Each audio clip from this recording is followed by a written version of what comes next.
জান্নাতে অবস্থান করছি, আর এখানকার পরিবেশও একেবারেই জান্নাতি।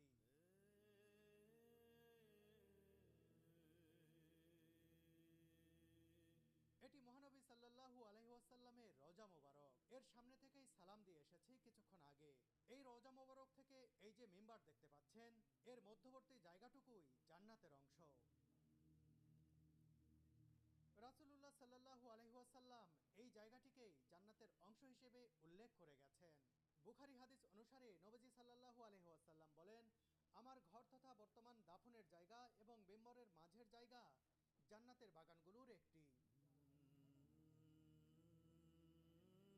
রিয়াদুল জান্নাতের ভেতরে বেশ কয়েকটি স্তম্ভ বা খুঁটি রয়েছে। এগুলোকে রহমতের স্তম্ভ বলা হয়। উসমানীয় দুনিয়ার বুকে রয়ে যাওয়া একখণ্ড জান্নাত দেখে নিলাম নিজের চোখে। সত্যি অদ্ভুত এক একবার বাবুন আলহামদুলিল্লাহ নেসা, তিনবার এই আল্লাহ বাবুন রাব্বুল নেসাতে আলামিন ঢুকি যে উঁচু রিয়াজুল জায়গাটা জান্নার আপনারা ভিতরে দেখলেন, এটা প্রবেশ হলো করার সুযোগ করে দিয়েছেন। আসহাবে সুফা।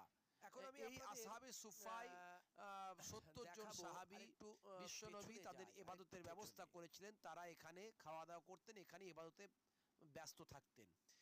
এই অংশটা, এই যে সামনের অংশটা দেখছেন, ওই সামনের আর মেম্বারের মতো মেহরাবের মতো দেখা যাচ্ছে, ওটাই হলো বিশ্বনবীর মেহরাব, মেহরাবুন নবী, যেটা আমি একবার দেখতে পেলেন আপনারা।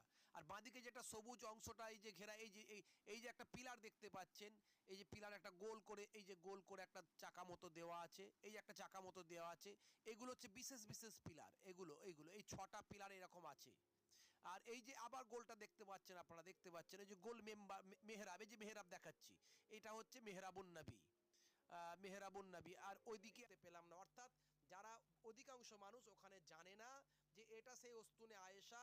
এটা সম্পর্কে বিশ্বনবী হাদিসের মধ্যে বলেছেন যে আমার মসজিদে নবাবির মধ্যে এমন একটা জায়গা আছে, যদি মানুষ জানতো সেই অংশটা, সেই জায়গাটা নামাজ পড়ার জন্য মানুষ কম্পিটিশান করত, মানুষ সেখানে যাওয়ার জন্য তারা কম্পিটিশান করত, লড়াই করত।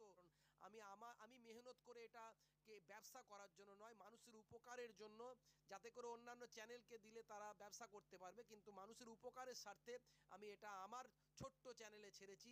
চ্যানেলটি সাবস্ক্রাইব করে আপনারা রাখুন এবং মানুষের কাছে শেয়ার করে পৌঁছে দিন, যাতে করে আগামী দিন আমি আরও এরকম আপনাদের কাছে পাঠাতে পারি আপনাদের উপকারের স্বার্থে।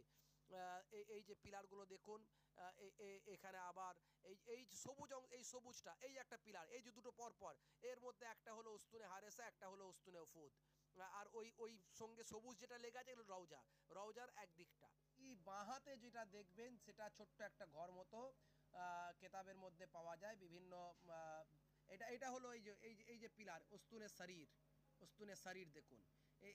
এই পিলারের নিচে এই জায়গাটাতে বিশ্বনবী এতেকাফ করতেন, ইবাদতবন্দি করতেন। এই যে সবুজ দেখে পারে না, অন্য ছিদ্রটাকে ভাবে, কিন্তু ছিদ্রের উপরে লেখা আছে বিশ্বনবীর নাম দেখলে বুঝতে পারবেন। এই জন্য আরবি পড়তে পারলে তাহলে ঠিক বোঝা যায়। ঠিক একটু আগের দিকে এই রাসূলের রওজার উপরে বিভিন্ন রকম কথা লেখা আছে, বিভিন্ন রকম কথা লেখা আছে।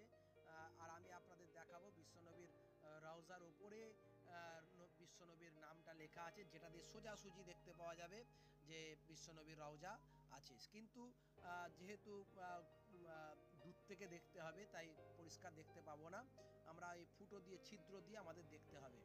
তা আমি আপনাদের দেখাবো এই যে সামনেরটা, অর্থাৎ এই পিলারের পরে দেখুন একটা গোল চাকার মতো একটা অংশ, সেখানে লেখা আছে এই সবুজ কালারের, বড় বোর্ডটার নিচে গোল কালারের, এই যে দেখুন, এই যে মোহাম্মদুর রাসূলুল্লাহ, অর্থাৎ তার নিচে নিচে যে ছিদ্রটা এখন দেখাবো দেখবেন, ওই ছিদ্র দিয়ে এই যে মোহাম্মদুর রাসূলুল্লাহ সাল্লাল্লাহু আলাইহি ওয়াসাল্লাম, অর্থাৎ এই সোজাসুজি বিশ্বনবীর রওজাটা আছে ভিতরে। এই বড় গোলটা দিয়ে সোজাসুজি দেখলে বিশ্বনবীর রওজা এখানে দেখতে পাওয়া যাবে।